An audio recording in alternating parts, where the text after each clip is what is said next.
How do you think it's going to stop? That's how they're treating you for pointing cases down. Now he's putting me back in. Well, if you saw our indigent defense bill, you would know that we're trying to help the taxpayers whenever we can. All right. You are Lynn LaSalle Jr., present with your attorney, Mr. Burbank. And this is a very serious matter here. You were charged with the third-degree felony of assault on a family member, and you've pleaded guilty here earlier. A pre-sentence report has been prepared. Have the parties had an opportunity to review it? Any corrections or changes to it? Not from the defense judge, he was not from the state. Then it's made a part of the record for all purposes.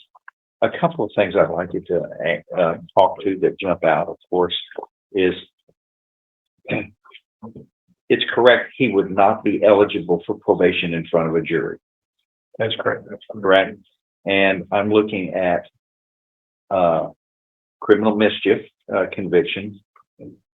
He was on deferred or unadjudicated probation for that, and that was revoked, and he picked up 16 months in the state jail. Then I'm looking at in 2008 illegal possession of marijuana. He was, looks like 45 days. He was placed on probation in 2 cases, marijuana, and it says illegal possession of controlled substance, 18 months deferred, revoked, 45 days in jail. It says I'm looking at 2 different cases there. In 2006, date of offense 1/22/06, and the other 10/15/06. Possession of marijuana, illegal possession of a controlled substance, those were packaged together, and he was put on probation, and then it was revoked, according to what I've seen. Then driving while intoxicated. In 2013, 90 days in jail, probated for 1 year. And then thereafter, family violence in 2018, and 1 year in jail, probation for that. Then it was this, did you get your resetting? You need to come in and you can move on with your law. So now assault on a family member, but he had assault family violence earlier in 2019, along with his other stuff. And this is problematic. If y'all can answer, if you can answer to those. Thank you. Go ahead. Yes, please, Court. Your Honor, when you took the plea a month and a half ago, you talked to him at length prior to taking the plea and reference to what was going on. When he got out of the state jail the last time, he actually moved and is living in Houston to try to get away from the problem. What's that address? 4801 Allendale Road, Houston, Texas. Also, if I may, Judge, I'm sorry.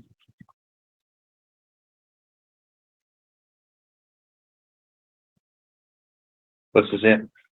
77017. Go ahead. Also, when he went over to Houston, he also acquired his daughter, which is probably the real problem to stop.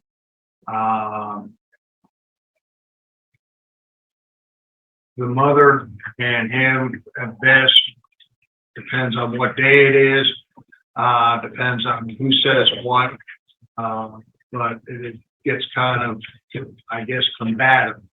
And this time at the convenience store, which was the basis of this back in June of 21, there was some argument in reference to his daughter and who mom was bringing the daughter around.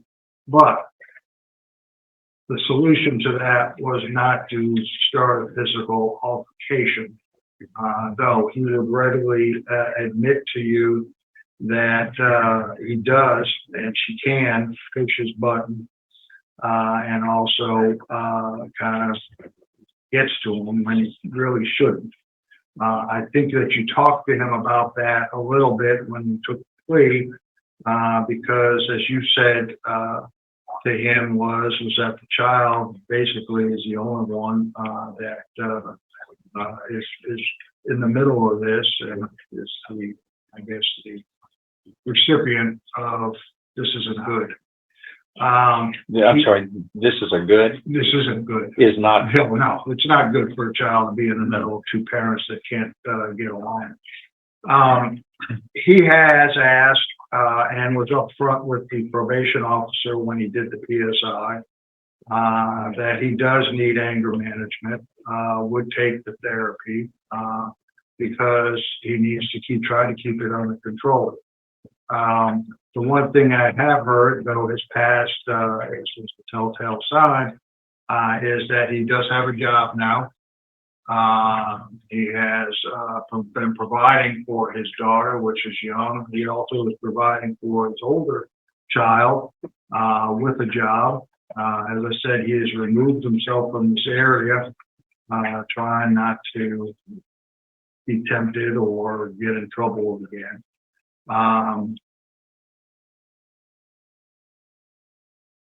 Mom has reached out to my office, though I've had limited conversations with her. I think the court or the district attorney would agree she was probably not cooperative because they had to go and chase her down to subpoena her that day. And there again, she was saying one thing to Mr. LaSalle and doing something completely opposite. I don't understand. She said she kept on telling him that she wasn't going to come to court, that they were working it out, and that everything was okay at the time that this came to trial. All right. Nothing new Nothing in is- family assaults. That's right. Nothing new. But generally, it's not a product of people just like to get beaten up or choked or whatever it was in this case here. It's not that they enjoy that. That's why they call for help and then drop charges. That's not what it is. It's generally the fact that they don't feel comfortable with the way it takes so long to resolve issues. And that's just a product of, there's too many of those kinds of cases that are just working their way through the system. But I don't believe it's because they're masochistic. I think, and they're stuck with situations with family. It's a family unit that's being broken apart, which is just naturally a undesirable thing for most people, no matter how much hell they have to go through in the situation. But And here is a bad. This isn't.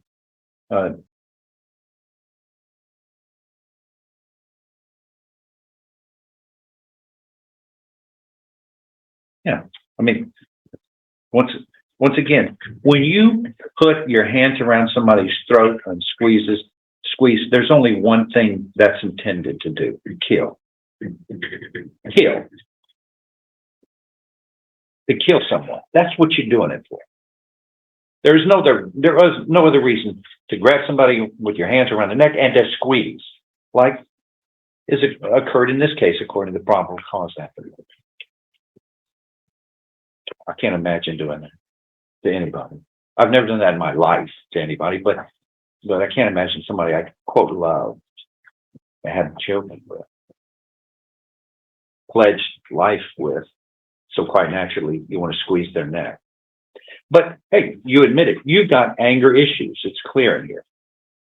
You've got anger issues. That's what you said, unless you lied to the probation office.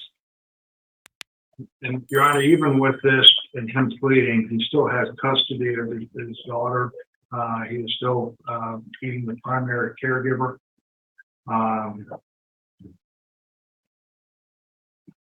And I don't know what his relationship, if any, with the mom. I think he's been staying away.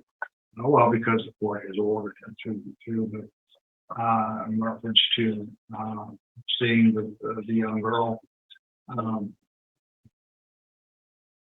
So we asked Judge that you place him on probation.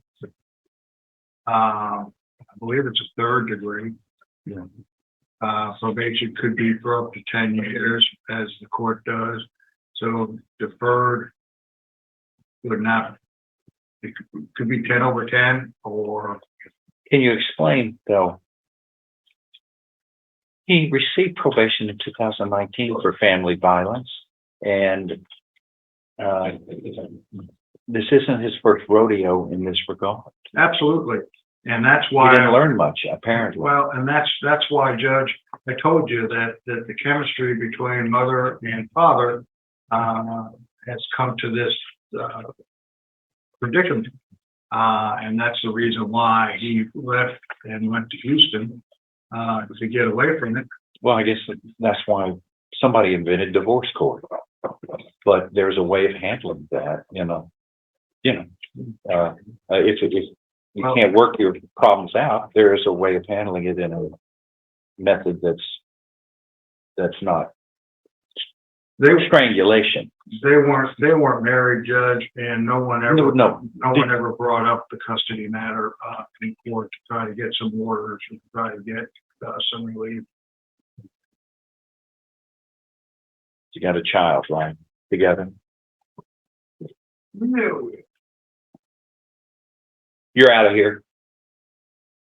You just disturbed this court and interrupted me by shouting something out. You can leave. You're outside. I can put you in jail for 180 days for that outburst.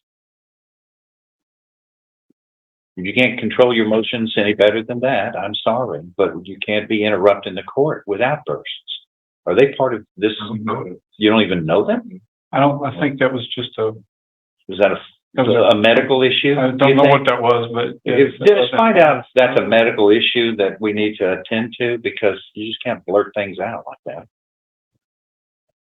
Incoherently. I didn't understand. It was a loud noise. Go ahead. Where were you? Go ahead. Anyway, the point I was making about this, the children. The children see them.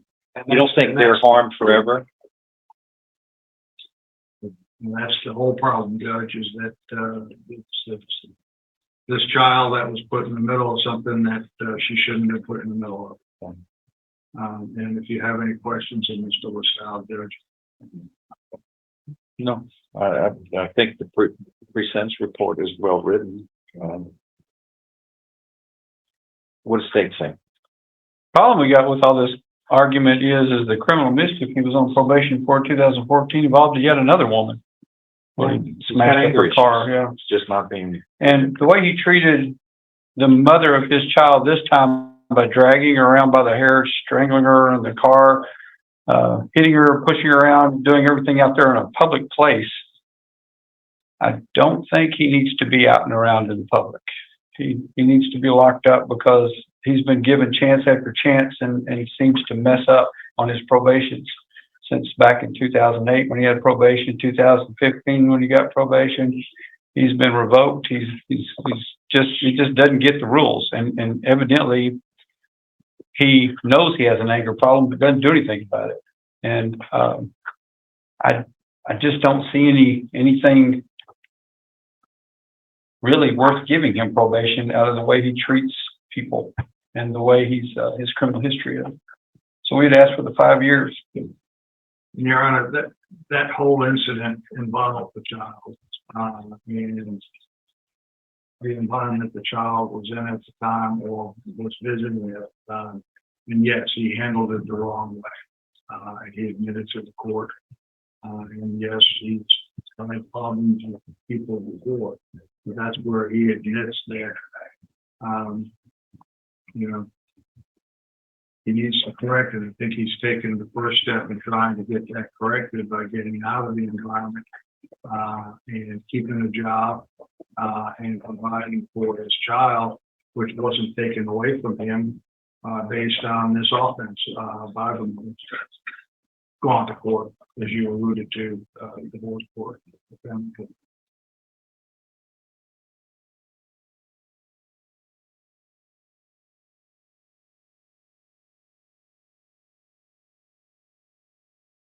And my life has changed.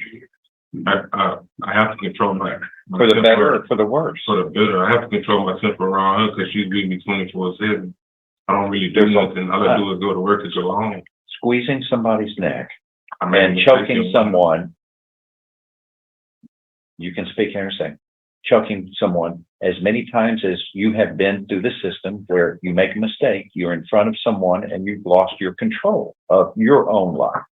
Someone else, a stranger like me, ends up doing it. But here, how many times does it take for your anger issues to be dealt with responsibly? You haven't. But I'm not going to say, okay, thank you for telling me I'm really going to follow the rules this time. That's not, it's your actions that speak. But we're going to fashion a sentence that I believe is fair under the circumstances. But you've had, the system is built each as a progressive sanction. Let me speak. Progressive. You commit another crime after you committed them before and been punished, the punishments are higher. It steps up. And that's the theory of law. It doesn't, the more crimes you commit, the less serious are the punishments. That's not the way it works. Because and when it's repeated, the same type of behavior is repeated, it gradually gets higher. Or sometimes it takes a big leap up, depending upon the type of crime. Yeah.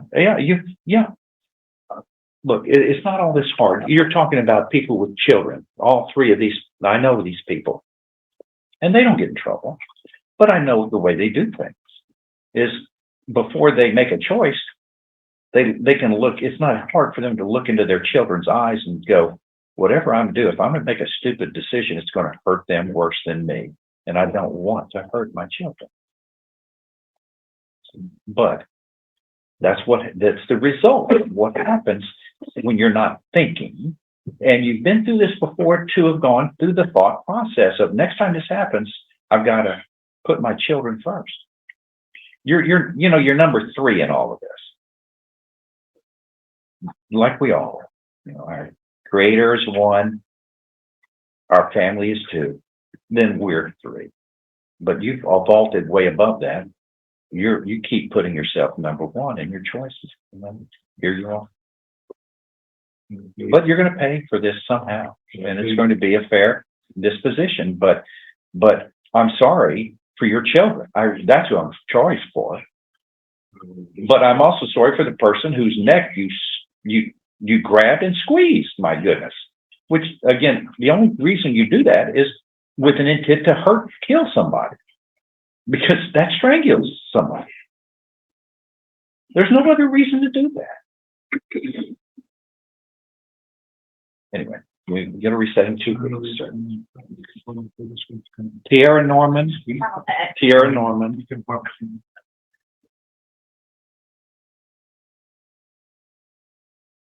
And LaSalle, you're Mr. LaSalle. Come on. All right, the defendant is present with his attorney, Mr. Burbank, and the state's attorney. Earlier in this case, the defendant entered a plea of guilty in this case.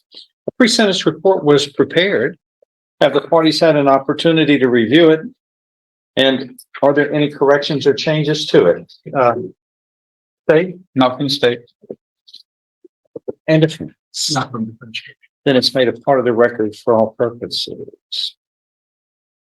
The agreement in this case is that whatever sentence shall not exceed a cap of 5 years in prison. So I guess we're looking at no less than 2 nor more than 5 years in prison. I guess deferred or unadjudicated probation is an option. Regular probation, I guess, is an option. Okay, go ahead. Yeah, we were here before. We took a recess in reference to some issues. You wanted us to take a look at it. In between that time, This is some letter of This is from his new employer, Judge, since the last court date. And he has been hired on as a department head, supervisor at Turbo, whatever, over in Houston. And that's to show that, Turbine pump. right, on that. Also, oh, Your Honor, I have been in touch with the complainant and I know what the video shows. It shows that they got into something that he shouldn't have not done. He does have a past, I think, that had come up before in front of you in reference to other instances. I see a criminal Incidents. mischief. Right, and then, well, there was also some family matters that were discussed before. He still has a young child. He's the primary caregiver over in Houston for, she's a minor. And it does involve the child and the mother. I think he probably just took the wrong course of action with mom. But he has had continuous, though she says, and I'll be very frank with the judge, she says, well, he's not letting me see her, but he is living over in Houston. I believe she's over here in Beaumont, or in this area of Jefferson County area. But this all started over the care and condition of the child, and that he felt that she was not being taken care of properly. Who? The child was not being taken care of properly by mom. There again, I think he took the wrong steps. I think he admitted that he does have a history of kind of taking the wrong steps, and because it's right there in the PSI report that the state and you pointed out the last time we were here. I'd only asked for some consideration in reference that he needs to be corrected and punished.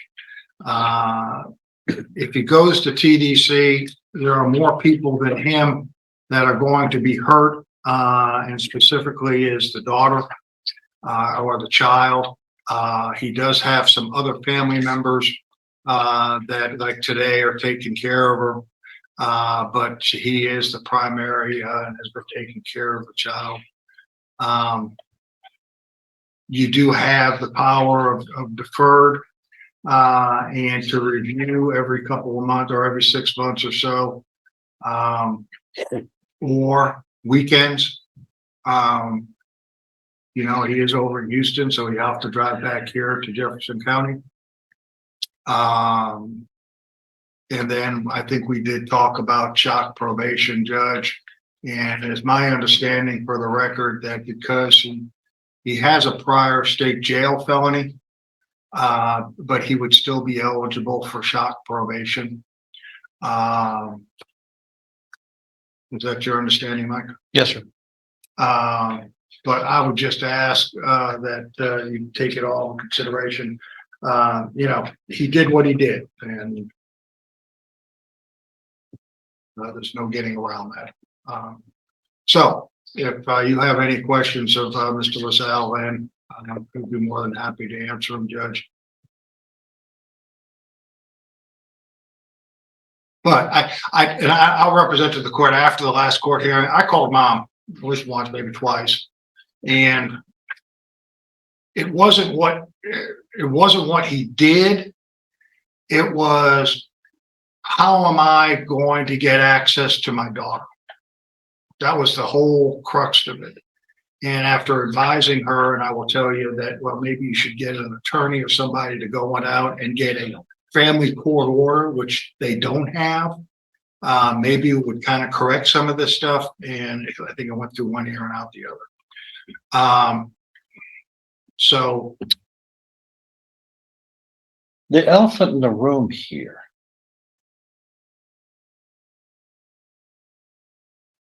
A I couple of elephants are in the room here. wasn't going to punch my ticket on that one, Judge.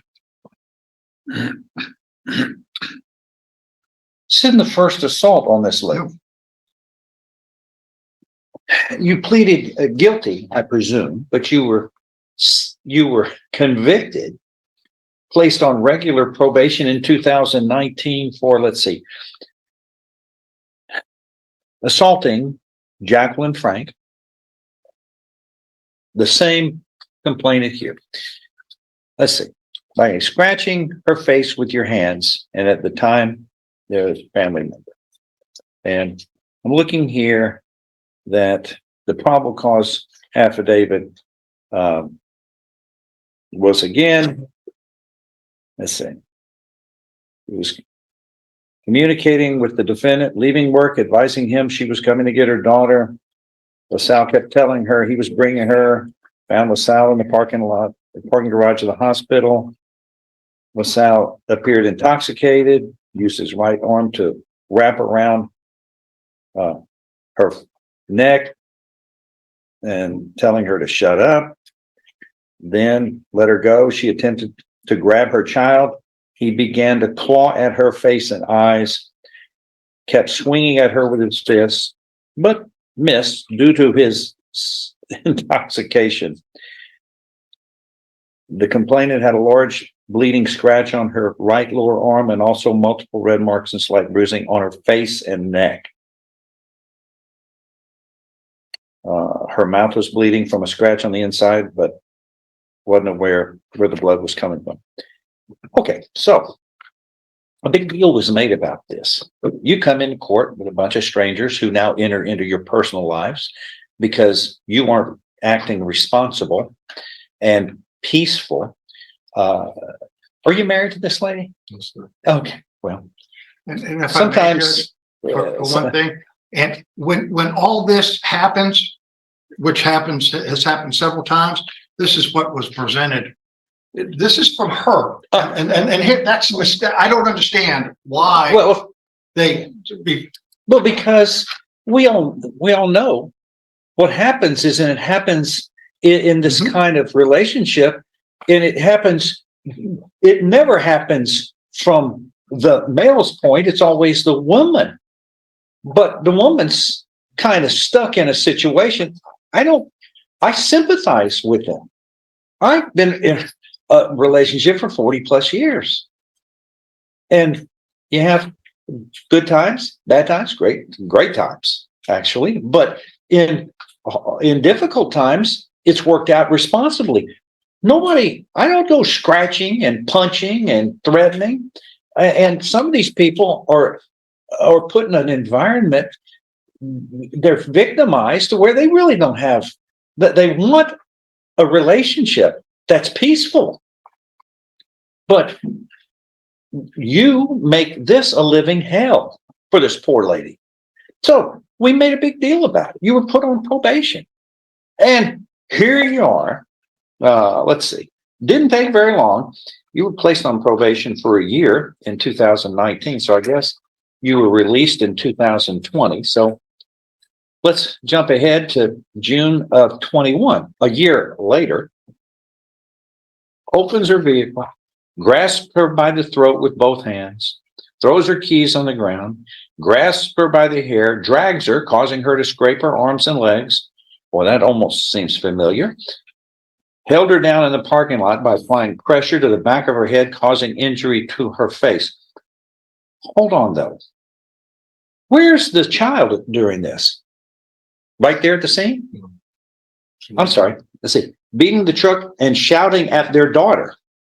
My daughter was. No, I'm sorry. This says Lau came to her home on Harding Drive, began beating on her truck window and shouting at their daughter. He then followed her to the Conoco located at East Lucas Drive, reached in the window of her vehicle and grabbed her by the hair. No. When I'm through, Mr. Bully, you can speak. I tell you, guys who beat up women and girls, pick on girls, they tend not to pick on guys, but you push around girls. I don't like that. That's you interrupted me again. You're a bully. You like to have it dominating your way. But in here, we have the rules. You'll get a chance to speak, Mr. Bully. But you've struck my sensitivity. First time, shame on you. Second time, shame on me if I don't hold you accountable. Well, you don't bully people, especially people you claim you love, who are women. And I don't see in your criminal history picking on guys. Isn't that interesting? I see a possession of marijuana, possession of controlled substance, driving while intoxicated. That was above 0.15. You have no self-discipline. You don't have self-discipline at all. There's the assault, disorderly conduct, failure to appear, 4 public intoxications. And here we are. Criminal mischief, you were placed on 2 years deferred or unadjudicated. Pull that up, please, that felony. I'm kind of interested in what the facts are on that one. Did that have anything to do with this lady? No, The criminal this was mischief? a different woman. What's the? What? A different woman? What's the cause number? Do you happen to have? The cause number is. What's it on? And then.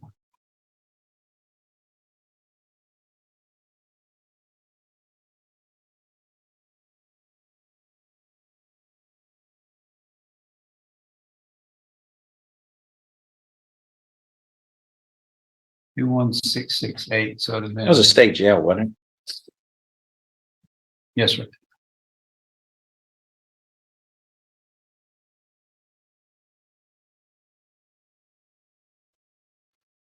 But these letters, I get them all the time from women who are battered women from the relationship. And, you know, I don't know why they stay in the relationship, but they shouldn't be punished for that, for trying to make something work. Question. There's no crime for trying to stay in a relationship because they would like it to work, especially as their common child between both of you. Yeah. In spite of you and your criminal actions, I'm not surprised that they're trying to salvage a family. You, on the other hand, are working vigorously to dissolve a family. Mhm. I just have the indictment. Let me see it. You want the PC? Here's the. Yeah. I'm printing out the indictment, but I didn't.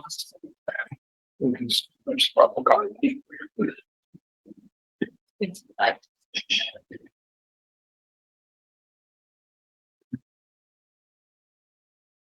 Let's see. Destroy an automobile by jumping on and kicking said car, throwing an unknown object at said car without the consent of Carolyn Evans, the owner of the vehicle. Another woman is a complainant.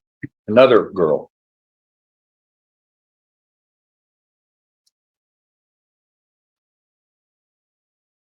And it's a girlfriend-boyfriend relationship. You just don't know the meaning of love, do you? No, you don't. It has nothing to do with violence.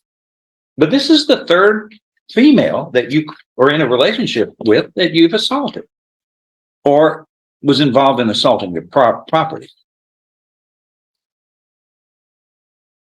You observe the defendant exit his vehicle, go to the apartment. He was yelling, beating on the door, damaged the property that was on the porch. Then you were witness to go to the car, cause over $2,000 worth of damage. Then get in your black Chevy Camaro and not stand around and try to explain or fix the mess or wait for the police, but you fled. You fled. You don't handle your issues at all well. And this is the second assault of this same woman. A third involvement of some kind of assaultive behavior to another woman, a third time. But once again, that's somehow you just feel like you were the dominant species and you forgot that we're all in this together. And a woman, lady, has as much rights to live peaceably as you do, in spite of your rules of behavior. So you see, I don't like these facts. And it's not like I don't have experience in dealing with relationships with a woman.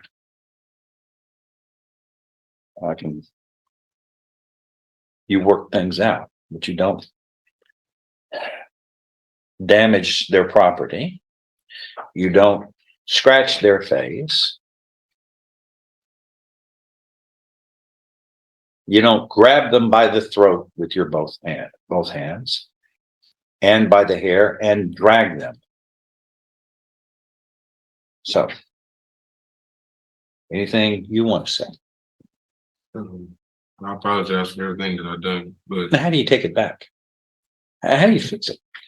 You're supposed to fix it by, if you make a mistake, you learn from your lesson. You go, I touched the oven, the stove, and it burnt my hand. I definitely. But you keep grabbing at the stove. You know it has consequences. A bunch of strangers now, me, for example, are in your life, your personal life, because you are irresponsible in dealing with your personal life. And it's one thing if you want to just beat the heck out of yourself or scratch yourself or, that's bizarre, but not others. In front of children. They've got to see this. They've got to see the results of it. Don't tell me they don't. But this is the third time, sir. I just, Judging them. and it's, And then I also pointed out you were placed on probation, then pleaded true on this. This was that criminal mischief. Then you Yes, I pleaded also printed out the motion and it's. true to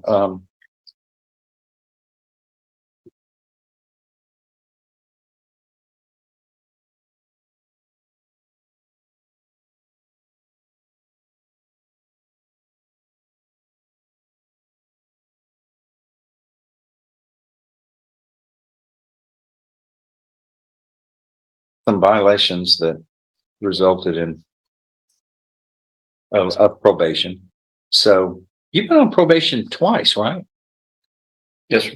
Now, for this, number one, for this state jail felony on the criminal mischief, and it was revoked.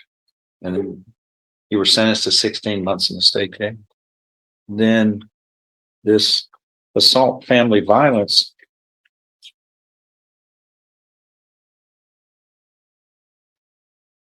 You were on probation for that. And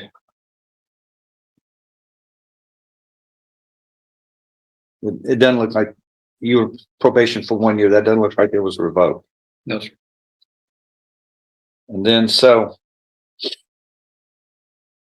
here we are. You were on a possession of marijuana back in 2008. That was a misdemeanor. It was revoked. And then looks like there were two deferred probations of possession of marijuana and possession of an unknown controlled substance in misdemeanors. They were both revoked at probation. Your DWI, it looks like you served that out in 13. The family violence in 19, you served out. The criminal mischief, you were on probation and that was revoked.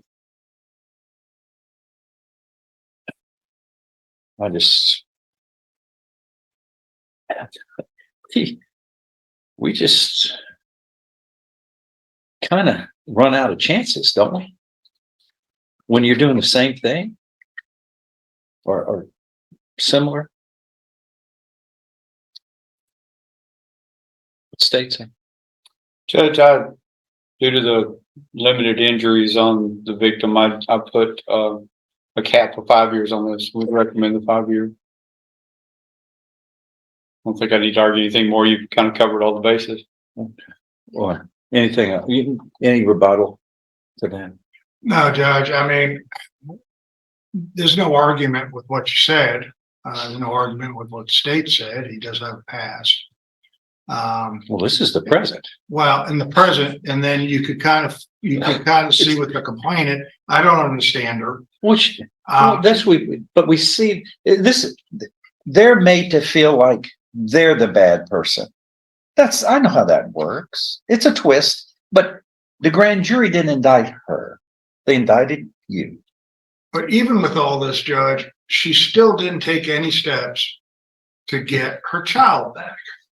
I mean, here's because there's some precedent that says if there's family violence, the family court has to take that in consideration in reference to designating the conservatorship of the child. And she's never done anything, but then she turns around and writes something like that. I don't understand it because we saw what happened between both of them. And then when I talked to her, it wasn't, he's no good, he needs to be locked up. It's, when do I get to see my daughter? I mean, I want to see her, or we have to come to some arrangements, or that's what I want, is something that I can, and you shake your head saying that's not correcting any problems. And I've seen it. We've seen it over and over again. Yeah. It's victims have lost trust with the way the system works, especially in family instances. They don't know who to trust anymore. This is the second time he's assaulted her. She's going, what's the system doing to help me keep from being dragged around and my throat choked? I can appreciate reluctance of her to turn to who's supposed to help me here. Just terrible, Mr. LaSalle. You ought to be the poster child for breaking up families, not putting them together, sir. Really. I've never, it happens, but it's terrible. I mean, a family is one of the most wonderful gifts we can all have, but you don't take a precious gift and choke them. You don't scratch their face. That's just terrible. And this court stands for something different from that. Anything else? If not, I'm going to find you have pleaded guilty here voluntarily. You are mentally competent to do so. You understand the consequences of pleading guilty. There's sufficient evidence supporting your guilty plea from State's Exhibit 1 here, admitted in your plea hearing, to support the indictment, to find you guilty beyond a reasonable doubt. And I now find you guilty beyond a reasonable doubt of this third-degree felony. I'm following this agreement. You are hereby sentenced to confinement in the institutional division of the Texas Department of Criminal Justice to serve a term of 5 years. And you will be given credit for all time that is credit worthy. You don't continue to commit assaultive behavior, especially on family members, and expect the punishment to get lighter. It steps up because you're not getting it. It's not getting through you. That if you have an anger management problem, it's not for a bunch of strangers to force you into that. You need to take your own responsibilities and independently go help yourself, like everybody else does. We're all imperfect. We all make mistakes. It's how you deal with your mistakes and fix them until you ring up a lengthy criminal history. That's the difference between responsible behavior and irresponsible behavior.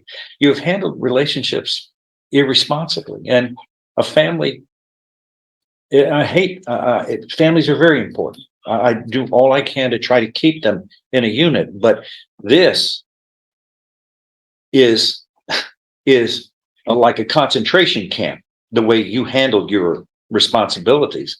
You've got women, it's consistent. Women are the ones who are assaulted by you. That's no way a gentleman acts. You're not acting like a gentleman, sir. You're a bully. Bullies when they step over the line, they will get punished. And I beg you to start acting responsibly and treating ladies with the respect that they deserve. When that happens, a wonderful team family unit blossoms. You are not helping the growth of a family unit. You're only working against it with violent behavior. You need to stop that. You will be held accountable. All right, that is all. Do better, sir. All right.